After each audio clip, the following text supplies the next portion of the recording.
എല്ലാവർക്കും സജ്ജനങ്ങൾക്കും എൻ്റെ വിനീത നമസ്കാരം. എല്ലാവർക്കും ദേവിയുടെ കൃപയുണ്ടാകട്ടെ. നല്ല ദിവസം ആശംസിക്കുന്നു. നമുക്ക് അടുത്ത വീഡിയോയിലേക്ക് നോക്കാം. ഇന്ന് 31-ാമത്തെ ശ്ലോകം, 30-ാമത്തെ ശ്ലോകത്തിൻ്റെ 2-ാമത്തെ വരിയും ബാക്കി 31-ാമത്തെ ശ്ലോകവും നോക്കാം. ദക്ഷിണേ പുരതസിംഹം സമഗ്രം ധർമ്മമീശ്വരം വാഹനം പൂജയേദ്ദേവ്യാധൃതം യേന ചരാചരം യകുര്യാൽ പ്രയതോ ധീമാൻ തസ്യേകാഗ്രമാനസഃ. ഇവിടെ ദക്ഷിണേ പുരതസിംഹം, നമ്മളെ ഇടത് ഭാഗത്ത്, അതായത് 31-ാമത്തെ ശ്ലോകത്തിൻ്റെ ആദ്യത്തെ വരിയിൽ പറഞ്ഞത് ദേവിയുടെ ഇടത് ഭാഗത്തായിട്ട് മുൻഭാഗത്ത് ദേവിയാൽ ശിരസ് മുറിക്കപ്പെട്ട മഹിഷാസുരനെ നമ്മൾ പൂജിക്കണം. ആ ദേവിയിൽ ഐക്യം പ്രാപിച്ചവനായതുകൊണ്ടാണ് അങ്ങനെ ചെയ്യുന്നതെന്ന് പറഞ്ഞിരിക്കുന്നു. ഇതിവിടെ നമ്മൾ വിചാരിക്കേണ്ടത് ദേവിക്ക് ശത്രുക്കളിലും കൂടി വാത്സല്യമുണ്ട് എന്ന ഒരു ധ്വനിയുണ്ട് ഇവിടെ. അതാണ് നമ്മൾ മഹിഷാസുരനെ അടുത്ത് ദേവി നിർത്തിയിരിക്കുന്നു എന്നുകൊണ്ട് മനസ്സിലാക്കേണ്ടത്. ഇനി ദക്ഷിണേ പുരതസിംഹം, വലതുവശത്ത് ദേവിയുടെ വാഹനമായ സമഗ്രം ധർമ്മമീശ്വരം. പുരതസിംഹം സമഗ്രം ധർമ്മമീശ്വരം എന്നാണ് പറഞ്ഞിരിക്കുന്നത്. ധർമ്മം മുഴുവനും മൂർത്തിമത്തായി ഈശ്വരനായി ഇരിക്കുന്ന ആ രൂപമാണ് ദേവിയുടെ വാഹനമായ സിംഹം. ആ സിംഹത്തെയും നമ്മൾ പൂജിക്കണം. സമഗ്രമായിട്ട്, അതായത് കൂടിച്ചേർന്നിരിക്കുകയാണ് ധർമ്മം. അതാണ് ഇവിടെ പറഞ്ഞിരിക്കുന്നത്, സിംഹത്തെ പൂജിക്കണമെന്ന്. വാഹനം പൂജയെ ദേവ്യാ ധൃതം യേന ചരാചരം. ഇനി വാഹനം, ദേവിയുടെ വാഹനമായ ഈ സിംഹത്തെ പൂജിച്ചാൽ, പൂജിക്കണം. അതുപോലെ തസ്യാഹ പൂജാം കുര്യാത് ദക്ഷിണേ പുരതഃ. ഈ ദേവിയുടെ വലത് ഭാഗത്ത് മുൻപിലായിട്ടാണ് ഈ സിംഹം, അതായത് യഹ ധീമാൻ പ്രയതഃ, യാതൊരു ബുദ്ധിമാൻ, ധീമാൻ എന്ന് പറഞ്ഞാൽ ധീ ബുദ്ധിയാണ്, ധീമാൻ ബുദ്ധിമാൻ, ഏകാഗ്രമാനസഃ ഏകാഗ്രമായ മനസ്സോടുകൂടി, പ്രയതഃ എന്ന് പറഞ്ഞാൽ ശുദ്ധനായിട്ട്, മനസ്സും ശരീരവും ശുദ്ധനായിട്ട്, തസ്യാഹ പൂജാം കുര്യാത് ആ ദേവിയുടെ പൂജയെ ചെയ്യുന്നത് ആരാണോ ശുദ്ധനായി, ബുദ്ധിമാനായി, ശുദ്ധനായി, അതായത് ഇവിടെ ശുദ്ധമായ മനസ്സോടും ശരീരത്തോടും കൂടി, ഏകാഗ്ര മനസ്സോടുകൂടി ആരാണോ ആ ദേവിയുടെ പൂജയെ ചെയ്യുന്നത്, അവൻ ദേവിയുടെ വലതുവശത്ത് മുൻപിലായിട്ട് ഈ ധർമ്മം മുഴുവനും, അതായത് സകല ധർമ്മത്തിൻ്റെയും മൂർത്തിമത് ഭാവമായ ഈശ്വരനായിരിക്കുന്ന ദേവിയുടെ വാഹനമായ സിംഹത്തെ പൂജിക്കണം എന്ന് പറഞ്ഞു. ഇടതുവശത്ത് മഹിഷാസുരൻ്റെ ശിരസറുത്ത മഹിഷാസുരനെ പൂജിക്കണം, വലതുവശത്ത് ദേവിയുടെ വാഹനമായ സിംഹത്തെ പൂജിക്കണം എന്ന് പറഞ്ഞിരിക്കുകയാണ്. ഇനി അടുത്തത് 32-ാമത്തെ ശ്ലോകം. തതകൃതാഞ്ജലിർഭൂത്വാ സ്തുവീതചരിതൈരിമൈ ഏകേന വാ മധ്യമേന നൈകേനേതരയോരിഹ ചരിതാർത്ഥം തു ന ജപേൽ ജപം ഛിദ്രമവാപ്നുയാത്. ഇനി നമ്മൾ ജപിക്കേണ്ടത് എങ്ങനെയാണെന്നാണ് ഈ ശ്ലോകത്തിൽ പറയുന്നത്. തതഃ കൃതാഞ്ജലിർഭൂത്വ സ്തുവീതചരിതൈരിമൈഹി ഏകേന വാ മധ്യമേന നൈകേനേതരയോരിഹ. എങ്ങനെ കൃതാഞ്ജലി എന്ന് പറഞ്ഞാൽ നമുക്ക് കൈ കൂപ്പിപ്പിടിച്ചിട്ട് ഇമൈഹി ചരിതൈഹി, ഇമൈഹി എന്ന് പറഞ്ഞാൽ പ്രഥമ മധ്യോത്തമ മധ്യമം ഉത്തമം ചരിത്രങ്ങളെ കൊണ്ടോ, ഏകേന എന്ന് പറഞ്ഞാൽ ഒരു ചരിത്രം കൊണ്ടോ, മധ്യമേന വാ സ്തുവീത മധ്യമചരിത്രം കൊണ്ടോ സ്തുതിക്കണം എന്നാണ് പറഞ്ഞിരിക്കുന്നത്. മധ്യമചരിത്രം മാത്രമായിട്ട് നമുക്ക് സ്തുതിക്കാം, അതുപോലെ തന്നെ പ്രഥമവും മധ്യമവും അതുപോലെ ഉത്തമവും ചരിത്രങ്ങളെ കൊണ്ടും ജപിക്കാം, അല്ലെങ്കിൽ ഒരു ചരിത്രം കൊണ്ടും ജപിക്കാം. ഏകേന മധ്യമേന വാ സ്തുവീത ഇഹ ഇതരയോഹോ. ഇവിടെ പ്രഥമ ഉത്തമ ചരിത്രങ്ങളിൽ, അതായത് പ്രഥമം എന്ന് പറഞ്ഞാൽ ഒന്നാമത്തെ, ഉത്തമം എന്ന് പറഞ്ഞിരിക്കുന്ന മൂന്നാമത് നമ്മൾ ജപിക്കുന്ന, മധ്യമം കഴിഞ്ഞിട്ടുള്ളതാണ് ഉത്തമ ചരിത്രം കൊണ്ട് ഉദ്ദേശിക്കുന്നത്. ഏകേന ന ഒന്നുകൊണ്ട് മാത്രം സ്തുതിക്കരുത്, അതായത് ചരിതാർത്ഥം തു ന ജപേൽ ഒരു ചരിത്രത്തിൻ്റെ പകുതിയും ജപിക്കരുത്. അങ്ങനെ ജപിച്ചാൽ ജപം ഛിദ്രം അവാപ്നുയാത് ആ ജപം ഛിദ്രത്തെ പ്രാപിക്കും എന്ന് പറഞ്ഞാൽ ദോഷമായിരിക്കുമെന്നാണ്. ആ പൂജാനന്തരം നമ്മൾ ഈ ആദ്യത്തെ ശ്ലോകങ്ങളിലൊക്കെ പറഞ്ഞത് എങ്ങനെ പൂജിക്കണം, ഏതൊക്കെ ദേവതമാരെ പൂജിക്കണമെന്ന് പറഞ്ഞു. അത് കഴിഞ്ഞിട്ട് പൂജാനന്തരം കൈ തൊഴുത് പിടിച്ച് ചരിത്രത്രയം കൊണ്ടോ മധ്യമചരിത്രം കൊണ്ട് മാത്രമോ സ്തുതിക്കണം. അതുപോലെ തന്നെ പ്രഥമം ഉത്തമം ചരിത്രങ്ങളിൽ ഒന്ന് മാത്രം ജപിക്കരുത്. ഒന്നുകിൽ 3 ചരിത്രങ്ങളും ജപിക്കണം, അല്ലെങ്കിൽ മധ്യമചരിത്രം മാത്രമായിട്ട് ജപിക്കണം. പിന്നെ പറഞ്ഞിരിക്കുന്നത് ഒരു ചരിത്രത്തിൻ്റെ പകുതി ജപിച്ച് നിർത്തരുത്. ഇത് നമ്മൾ ദേവീ മഹാത്മ്യം തുടങ്ങുന്നതിന് മുമ്പൊരു വീഡിയോയിൽ ചെയ്തിട്ടുണ്ട്. എങ്ങനെ ഏതെല്ലാം രീതിയിൽ ദേവീ മഹാത്മ്യം വായിക്കണം, എന്തെല്ലാം ചെയ്യരുത്, എന്തെല്ലാം ചെയ്യാം എന്ന് ആ വീഡിയോയിൽ പറഞ്ഞിട്ടുണ്ട്. അപ്പോൾ ഒരു ചരിത്രത്തിൻ്റെ പകുതി ജപിച്ചാൽ അത് ഛിദ്രം എന്ന് പറഞ്ഞാൽ അത് ദോഷമാണ്, ദോഷമുണ്ടാക്കും, അങ്ങനെ ജപിക്കരുത് എന്നാണ് പറഞ്ഞിരിക്കുന്നത്. ഇവിടെ ആ ദേവിയെ അതായത് മുഖ്യ ദേവതയെ പൂജിക്കുന്നു. ഇടതുവശത്തും വലതുവശത്തും ഏതൊക്കെ ദേവിമാരാണെന്ന് പറഞ്ഞിരിക്കുന്നു. അത് കഴിഞ്ഞ് പുറകുവശത്ത് ആരൊക്കെയാണെന്ന് പറഞ്ഞിരിക്കുന്നു, മുൻവശത്ത് ആരൊക്കെയാണെന്ന് പറഞ്ഞിരിക്കുന്നു, അവസാനം ഇടതുവശത്ത് ആരെ പൂജിക്കണമെന്ന് പറഞ്ഞിരിക്കുന്നു അല്ലേ. വലതുവശത്ത് രുദ്രനും ഇടതുവശത്ത് വിനായകനും, അതുപോലെ തന്നെ ഇടതുവശത്ത് മഹിഷാസുരൻ, വലതുവശത്ത് ദേവിയുടെ വാഹനമായ സിംഹം. ഇത്രയും കാര്യങ്ങളൊക്കെയാണ് നമ്മൾ അമ്പലത്തിൽ ചെല്ലും, ദുർഗാദേവിയെ പൂജിക്കും, മഹാലക്ഷ്മിയെ പൂജിക്കും.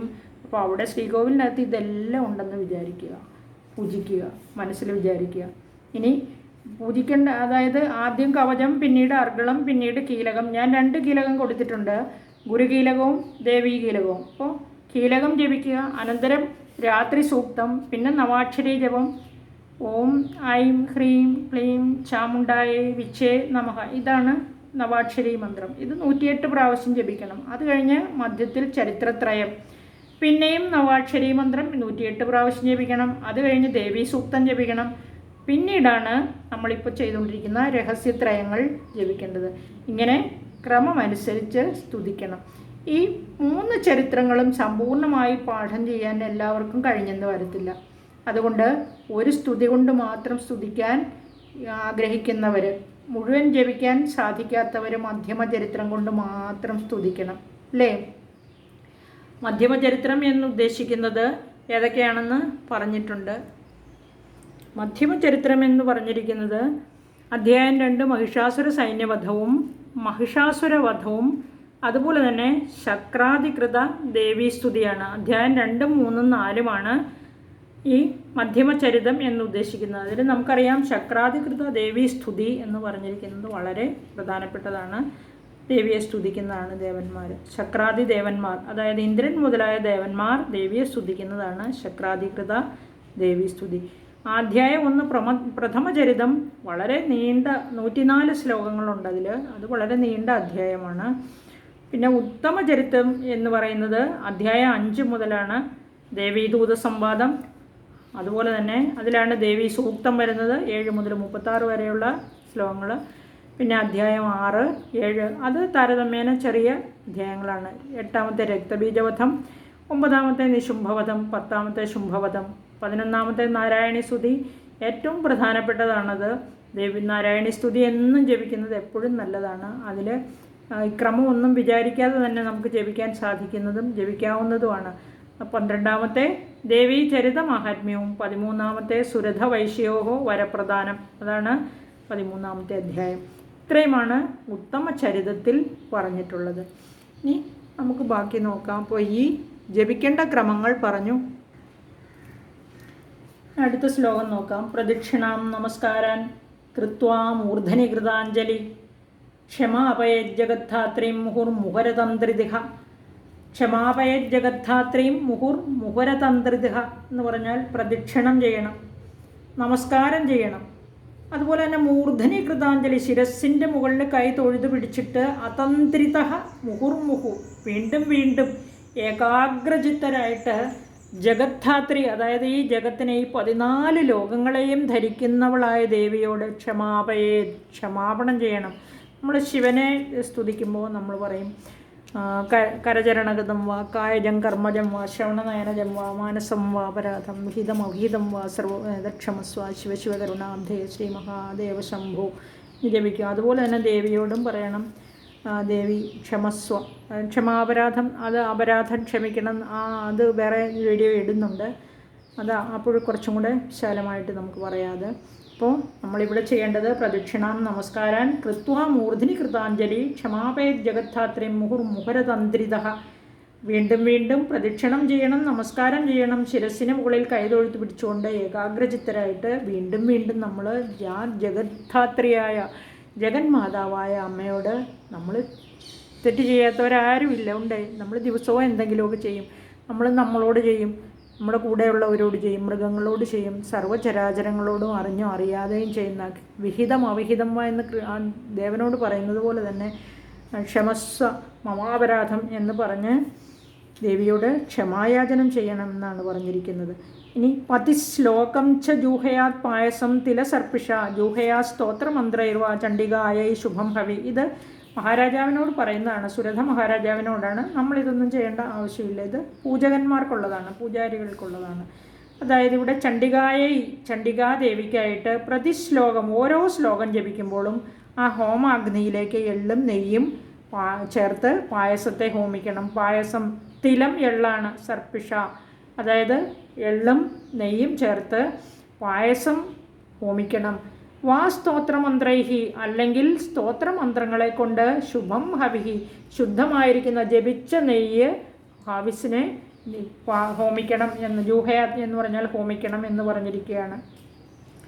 ഓരോ മന്ത്രത്തോടും കൂടി വേണമെങ്കിലും ചെയ്യാം, അല്ലെങ്കിൽ ആ സ്തോത്രമന്ത്രങ്ങൾ ജപിച്ചുകൊണ്ടും ആ ജപിച്ച നെയ്യ് ഹവിസിനെ ഹോമിക്കണമെന്നാണ് പറഞ്ഞിരിക്കുന്നത്.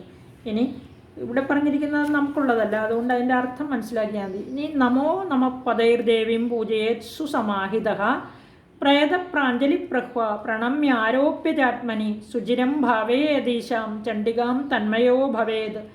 നമോ നമ പദൈർദേവീം ഓരോ പദങ്ങളിലും, അതായത് നമോ നമഃ എന്ന പദങ്ങൾ കൊണ്ട്, ഓരോ പദങ്ങൾ കൊണ്ട് സുസമാഹിത അത്യന്തം ഏകാഗ്രമാക്കി നമ്മുടെ മനസ്സിനെ, എല്ലാ ഇന്ദ്രിയങ്ങളെയും ഏകാഗ്രമാക്കി നമ്മുടെ മനസ്സിനെ ഏകാഗ്രമാക്കി ദേവീം പൂജയെ ദേവിയെ പൂജിക്കണം. പ്രയതഃ എന്ന് പറഞ്ഞാൽ ശുദ്ധനായി, പ്രാഞ്ജലിഹി കൈ തൊഴുതു പിടിച്ചുകൊണ്ട്, പ്രഹ്വ വളരെ വിനയത്തോടുകൂടി, ഈശാം ചണ്ഡികാം ഈശാം എന്ന് പറഞ്ഞിരിക്കുന്ന ലോകനാഥയായ ചണ്ഡികാദേവിയെ പ്രണമ്യ നമ്മൾ നമസ്കരിച്ചിട്ട്, ആത്മനി ആരോപ്യ ച മനസ്സിൽ തദ്രൂപത്തെ ആ ദേവിയുടെ രൂപത്തെ നല്ലവണ്ണം ധ്യാനിച്ചിട്ട്, സുചിരം ഭാവേ വളരെ നേരം ദേവിയെ അങ്ങനെ ഭാവന ചെയ്ത് നമ്മുടെ മനസ്സിലേക്ക് ആവാഹിച്ചു കൊണ്ടുവരണം.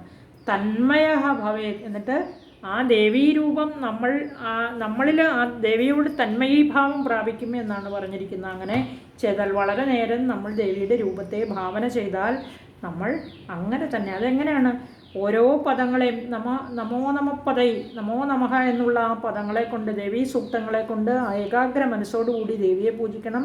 അശുദ്ധനായിട്ട് കൈ തൊഴുതു പിടിച്ച് വളരെ വിനയത്തോടുകൂടി ആ ലോകനാഥയായ ചണ്ഡികാദേവിയെ നമസ്കരിച്ചിട്ട് മനസ്സിൽ ആ രൂപത്തെ നല്ലവണ്ണം വളരെയധികം നേരം ഇങ്ങനെ ഭാവന ചെയ്തുകൊണ്ടിരുന്നാൽ നമ്മൾ ആ ദേവീ രൂപനായി തന്നെ ഭവിക്കുമെന്ന് പറഞ്ഞിരിക്കുകയാണ്. ഏവം യപൂജയേത് ഭക്ത്യാ പ്രത്യഹം പരമേശ്വരീം ഭുക്വാൻ കാമാൻ യഥാകാമം ദേവീ സായുജ്യമാപ്നുയാത്. ഏവം യഹ ഏതൊരുത്തനാണോ ഇപ്രകാരം പൂജയേത് ഭക്ത്യ ഇപ്രകാരം ഭക്തിയോടുകൂടി പൂജിക്കുന്നത്, പ്രത്യഹം പരമേശ്വരീം പ്രത്യഹം എന്ന് പറഞ്ഞിരിക്കുന്നത് ദിവസം തോറുന്നാണ്, പ്രതി അഹം ഓരോ ദിവസവും യഥാക്രമം പൂജിക്കുന്നത്, അവൻ യഥാകാമം എന്ന് പറഞ്ഞാൽ എന്താണോ അവൻ ഇഷ്ടപ്പെടുന്നത്, കാമാൻ ഭുക്ത്വ ആ ഇഷ്ടപ്പെടുന്ന ആ ആഗ്രഹങ്ങളെ അവൻ അനുഭവിക്കാൻ പറ്റുമെന്നാണ്. കാമാൻ ഭുക്ത്വ അനുഭവിക്കാൻ പറ്റും. ദേവീ സായുജ്യം അതുപോലെ തന്നെ ദേവിയിൽ സായുജ്യം പ്രാപിക്കും എന്നാണ് പറഞ്ഞിരിക്കുന്നത്. ദേവീ സായുജ്യം ആപ്നുയാത് ദേവിയുമായി ഐക്യത്തെ പ്രാപിക്കും എന്ന് പറഞ്ഞിരിക്കുന്നു. ഏവം യപൂജയേത് ഭക്ത്യാ പ്രത്യഹം പരമേശ്വരീം ഭുക്ത്വാ കാമാൻ യഥാകാമം ദേവീ സായുജ്യമാപ്നുയാത്. 38ാമത്തെ ശ്ലോകം. യോ ന പൂജയതേ നിത്യം ചണ്ഡികാം ഭക്തവത്സലാം ഭസ്മീകൃത്യ അസ്യ പുണ്യാനി നിർദഹേത് പരമേശ്വരി. യോ ന പൂജയതേ നിത്യം ആരാണോ, ഏതൊരുത്തനാണോ, യഹ നിത്യം പൂജയതേ ആരാണോ നിത്യം ദേവിയെ, ഭക്തവത്സലാം ഭസ്മീകൃത്യാസ്യ പുണ്യാനി അതായത് ഏതൊരുത്തൻ ദിവസവും ഭക്തവത്സലയായ ചണ്ഡികാദേവിയെ ന പൂജയേത് പൂജിക്കുന്നില്ലയോ എന്ന് പറഞ്ഞാൽ പൂജിക്കാതിരിക്കുന്നത് ആരാണോ, ആ പരമേശ്വരി അസ്യ പുണ്യാനി അവൻ്റെ പുണ്യങ്ങളെ ഭസ്മീകൃത്യ നിർദഹേത് നിശേഷം നശിപ്പിക്കുമെന്നാണ് പറഞ്ഞിരിക്കുന്നത്. അതായത് യഥാവിധി ആരാണോ നിത്യവും ചണ്ഡികാദേവിയെ പൂജിക്കുന്നത്. അപ്പോൾ ആ ഭക്തവത്സലയായ ദേവി പൂജിക്കുന്നവർക്കെല്ലാം കൊടുക്കും, പൂജിക്കാത്തവരെ അവരുടെ പുണ്യങ്ങളെ നിശേഷം നശിപ്പിച്ചിട്ട് ദഹിപ്പിക്കും എന്ന് പറഞ്ഞിരിക്കുകയാണ്. അവനെ ദഹിപ്പിക്കും എന്ന് പറഞ്ഞിരിക്കുന്നു. ഇനി 39 തസ്മാത് പൂജയ ഭൂപാല സർവലോകമഹേശ്വരിം യഥോക്തേന വിധാനേന ചണ്ഡികാം ശുഭമാപ്സ്യസി. ഭൂപാല എന്ന് വിളിച്ചിരിക്കുകയാണ്, മഹാരാജാവേ, തസ്മാത് അതുകൊണ്ട് സർവലോകമഹേശ്വരിയായിരിക്കുന്ന ഈ ദേവിയെ, സകല ലോകങ്ങൾക്കും നാഥയായിരിക്കുന്ന ഈ മഹാദേവിയെ, ഈ ചണ്ഡികാദേവിയെ യഥാ ഉക്തേന അതായത് ഇവിടെ എങ്ങനെയാണോ പറഞ്ഞിരിക്കുന്നത് അതുപോലെ വിധാനേന വിധി അനുസരിച്ച് പൂജിച്ചാലും അവിടുന്ന് പൂജിച്ചാലും മഹാരാജാവേ എന്ന് സുരഥ മഹാരാജാവിനോട് മഹർഷി പറഞ്ഞു. സുഖം ആപ്സ്യസി, അങ്ങനെ ചെയ്താൽ സുഖത്തെ പ്രാപിക്കും. സർവ്വലോകങ്ങൾക്കും നാഥയായിരിക്കുന്ന മഹേശ്വരിയായിരിക്കുന്ന ആ ദേവിയെ നമുക്ക് പൂജിക്കാം. ഓം ശ്രീ മഹാദേവി നമഃ. എല്ലാവർക്കും നന്മ വരട്ടെ. നന്ദി, നമസ്കാരം.